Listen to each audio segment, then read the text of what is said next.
Hello everyone. In today's video, we are going to talk about Inktober. Inktober was started in 2009 by Jake Parker. Jake was an artist and he wanted to challenge himself to improve his art. So he decided to come up with a list of prompts, and every day in October, he did a new drawing based on the prompts that he had set for himself. And it kind of got out there and became a bit of a phenomenon, and Zentangle just seemed to be a perfect fit for the Inktober challenge. So Stephanie Jennifer, a CZT in the Netherlands, created a list of tangles for Inktober. So many Zentangle artists or Zentangle practitioners chose to join in the challenge.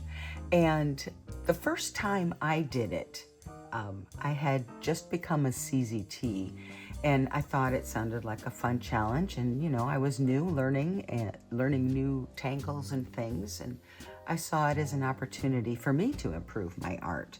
But I also wanted to dive in a little bit more to the origins of the Inktober challenge. And so what I did was take Jake's list for Inktober that year and match it up with Jennifer's list for Inktober that year. And I did a 3.5-inch square tile every day using the tangle on Stephanie's list and using the theme or the prompt from Jake's list. And sometimes it was just a feeling that I took from the prompt. Sometimes I took it literally. It just kind of depended on the prompt and the tangle and how the two might go together. So I have not done a Inktober challenge for several years. Many of you know that in 2001, I moved from Arizona to Iowa to become a full-time caregiver for my brother. He has a traumatic brain injury. So I took a few years to settle into my new role, my new life. And now in this last couple of years, I'm starting to get more comfortable with my own practice and get back to sharing it a little bit. So I've been taking some time off away from YouTube this summer. You may have noticed that I've only posted a couple of videos in the last couple of months, month and a half.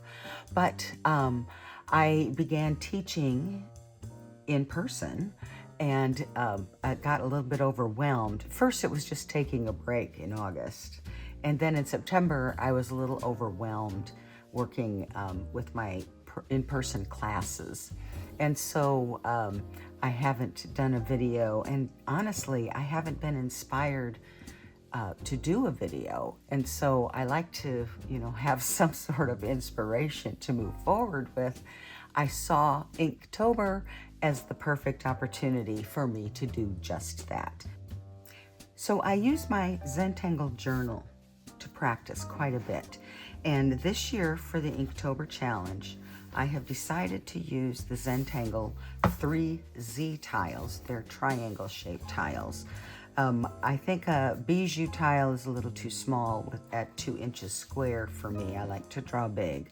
But I also didn't want to do an entire 3.5-inch square. So I chose the 3Z tiles. I have 3Z tiles in 3 different colors. I have black ones and tan ones, and also the white ones. So I'm going to be using one of these every day to draw my Inktober challenge. And I've already taken one of these tiles, and what I do is I flip it over, and then with my pencil I just trace around and get a triangle space in my journal, so I can just do a lot of practice in here.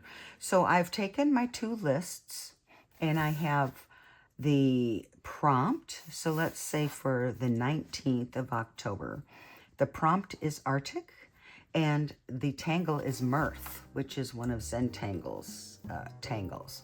So you can see the next day on the 20th, Rivals is the theme or the prompt from Jake, and Cangular by Tomas Pedros. Tomas is one of my favorite CZTs for step outs and new tangles. He has just a brilliant mind for deconstructing patterns. And I'm anxious to play with his pattern, Cangular. I've not drawn that before. So there are tangles from Zentangle, there are tangles from other CZTs, and I think it's going to be a fun challenge this year. I've got my 31 triangles out with my information for each one, and as you can see, I've already done a little bit of practice, and that's pretty much it. I just wanted to kind of get on here and let you know what was happening, and hopefully you'll tune in October and watch me as we draw the tangle of the day for Inktober along with a prompt, and you'll get a bit of an idea too what I use for my inspiration and how it relates to the drawing that I do. So it can be kind of fun. It will be a challenge, but I think you'll enjoy it. So that's all for today. Look for a new video soon, though. I do have one coming out. Thank you for watching if you're still here. I appreciate each and every single one of you who watch, and I just hope that you appreciate what I'm doing. If you ever have suggestions, feel free to post a comment. You can put it in a video, or you can put it on in the community area. But I definitely pay attention to those comments, and if you would like to see me show something in a video, I'm open to suggestions. So that's all for today. As always, I will remind you to be you and be happy.